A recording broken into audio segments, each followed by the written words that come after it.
Mark, biggest difference between being a millionaire and a billionaire, what would you say?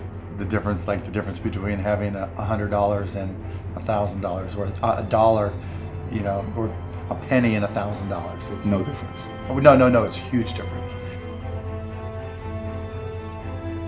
I mean, I've been blessed. I mean, I made a lot of money at a relatively young age, and was a millionaire a few times over.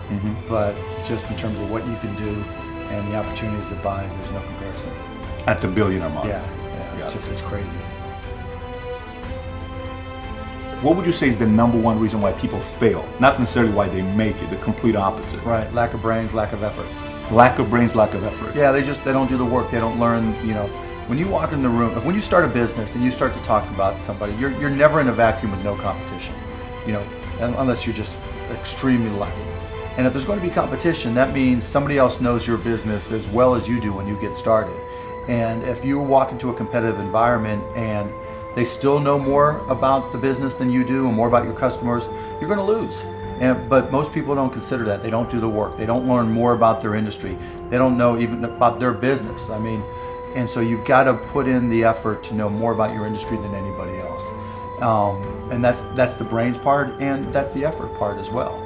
Because look, if you're competing with me, you better know what you're doing, otherwise I'm going to kick your ass, and you're not going to outwork me. And so, the combination is usually what kills businesses early on more than anything. Do you think so? Now, there's a part that people say, Mark made it because Mark is a special guy and he became an entrepreneur. This guy made it, all these guys made it because they have this special gene or whatever it is. Do you think there's a proven formula that if a brand rookie guy, he's got a lot of ambition, he's got a lot of desire, but not a lot of knowledge and how to, do you think if he follows a formula, he's guaranteed to make it as an entrepreneur? No. Okay, so you don't believe there's a guarantee to make it? No, because who knows who you're going to be competing with. So if you put two people both following the same formula, both in the same industry, right? Which one wins? Maybe they both can win and both be successful, but so I don't think there's a default template for success, but I think there's things that you can do to put yourself in the best position to succeed. So I talk about stuff in the book. I talk about the one thing in business you can control is effort. Going out there and sales, curing all. So I think and I agree with your point that there are things that if you do them, you put yourself in the best position to succeed. But if you just walk into a buzzsaw and somebody else is doing them a little bit better, it happens. Now, are you saying to compete at your level, there's no way or just any level, right? Just any level. So even if you put a formula for me, I followed it, will I eventually be able to make $250,000 a year? If I follow the plan that I put? I'm not talking about 100 million. Yeah, but you got to pick where too, right? Right. So I was industry-wise, right? maybe? Yeah, I was at a business plan competition, and they were talking about making big money reselling travel plans and making $3 in affiliate commissions, right? It's just not going to happen. You have to be smart. Point. You have to be smart.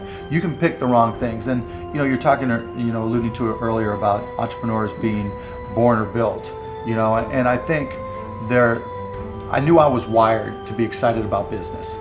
How or why, I don't know, but and there's certain guys that have the genetics to jump out of the gym, right? There's certain guys, that when they golf, they have the muscle memory and the discipline. Dirk Nowitzki may not be the most talented guy in the NBA, but his discipline and his focus to do what's necessary to be successful, he's willing to do, and combine it with being 7 feet tall and being skilled, it makes him an amazing basketball player.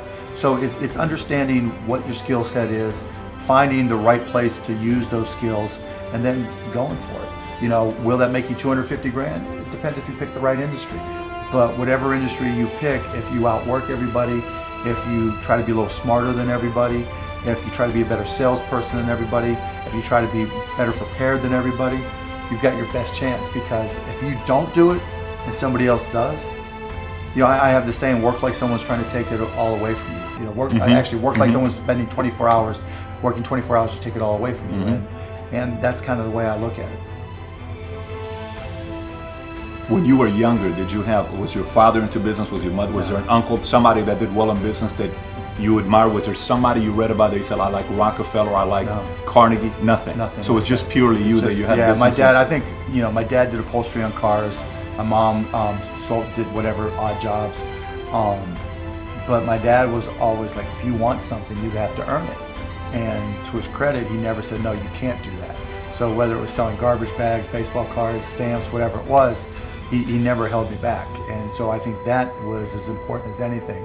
And you know, sometimes being young and trying things, you're so naive and you don't know any better. All you do is learn. And if you fail, it doesn't matter. And so whether I was 9, 10, 12, 16, 21, the failures were irrelevant. And you know, whether you're 9, 12, 16, 21, 22, 24, I'm sleeping on the couch. I have a car with a hole in the floorboard. I'm living like a bum and like a student. And so what did I have to lose? And so I think that influenced me as much as anything. So it was, my dad was like, go for it. Why not? What have you got to lose?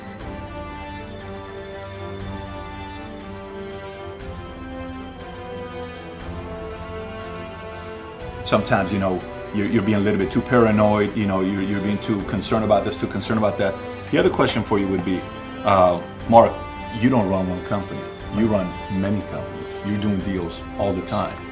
And there is this notion that you hear multitasking, right? You can't multitask, you can't do this. So your brain, if I were to take 100% of your 10% here, 7% here, 6% here, how do you process all of it here in your mind with the different responsibilities? That happens to be something that I'm really good at, right? I process things very quickly, and that's always been my strength. Like I can identify what's going on typically faster than anybody and grind right through it. And plus, because I force everybody to email or cyber dust, it's all coming from one flow, right? It's all one funnel. And so I'm not bouncing from meeting to meeting thinking, okay, what did we say in that meeting? Mm-hmm. We're having to take notes, and then we're having somebody take notes. It's like, it's already in writing, it's in an email, and if it's in CyberDust, it's like having a face-to-face. And when I see it, I respond to it immediately. CyberDust forces me to respond to it immediately. And so that allows me to keep things organized and stay on top of things. And, anything that's unread, that's my to-do list, and that's how I stay on top of it.